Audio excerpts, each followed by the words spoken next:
Question में हमें एक इंक्लाइन प्लेन गिवन है, इसके ऊपर 3 पॉइंट गिवन है बी, सी और ए।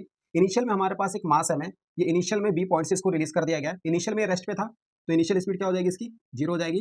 एंड ये एम मास जब ए पॉइंट पे आता है तो फाइनल स्पीड भी इसकी 0 हो जाती है, यहाँ पे आके रेस्ट पे आ जाएगा। सो बी यहाँ पे आ जाएगा 0। क्वेश्चन में हमें गिवन है B C equal to 2 times of A C.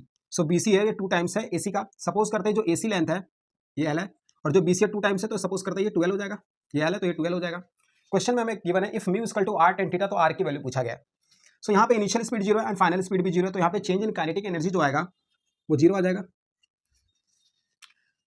सो यहाँ पे वर्क एनर्जी थ्योरम लगा देंगे, work done by all forces on a body is equal to change in kinetic energy के इक्वल आ जाएगा। सो यहाँ पे 2 फोर्सेस लग रहे हैं, एक तो ग्रेविटी का फोर्स लगेगा, दूसरा फ्रिक्शनल फोर्स लगेगा।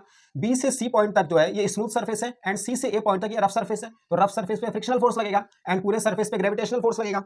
सो ग्रेविटी लग जाएगी यहाँ पे। सो यहाँ पे आएगा work done by gravity plus work done by frictional force is equal to change in kinetic energy, and change in kinetic energy क्या आ रहा है, 0 आ रहा है। So work done by gravity is equal to minus of work done by frictional force. Work done by gravity, तो work क्या होता है, फोर्स इनटू डिस्प्लेसमेंट। तो फोर्स क्या लगेगा, यहाँ पे मास m है तो इसका एक वेट लगेगा नीचे mg, एंड mg के वेक्टर को जब रिजॉल्व कर देंगे तो इधर एक वेक्टर लग जाएगा, इधर mg sin थीटा, एंड इधर आ जाएगा mg cos थीटा आ जाएगा।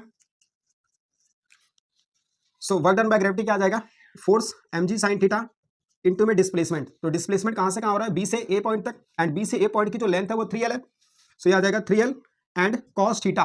सो यहाँ पे cos थीटा आ जाएगा फोर्स इनटू डिस्प्लेसमेंट, तो जिस डायरेक्शन में डिस्प्लेसमेंट हो रहा है उसी डायरेक्शन में फोर्स लग रहा है, तो यहाँ पे एंगल कितना बनेगा, cos 0 डिग्री आ जाएगा, is equal to minus work done by frictional force. तो फ्रिक्शनल फोर्स सी पॉइंट से ए पॉइंट तक लगेगा, एंड यहाँ पे ये आ जाएगा हमारा म्यू mg cos थीटा, ये फोर्स आ जाएगा, एंड जो डिस्प्लेसमेंट है वो एल लेंथ तक है सिर्फ, तो एल आ गया डिस्टेंस। एंड यहाँ पे जो एंगल होगा डिस्प्लेसमेंट के अपोजिट डायरेक्शन में फ्रिक्शनल फोर्स लग रहा है, तो यहाँ पे आ जाएगा इनटू में cos 180 डिग्री।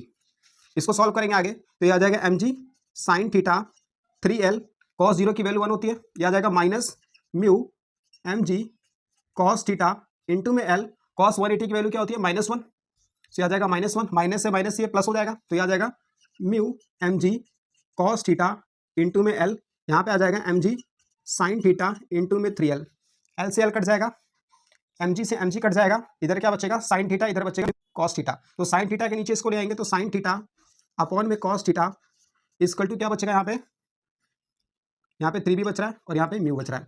सो ये आ जाएगा 3 sin थीटा अपॉन में cos थीटा tan थीटा हो जाएगा, इक्वल टू म्यू आ जाएगा। सो इसको अगर हम कंपेयर करते हैं इससे, तो mu equal to r tan theta के साथ r है, तो यहाँ पे जो r की वैल्यू कितनी आ जाएगी, r की वैल्यू आ जाएगी 3।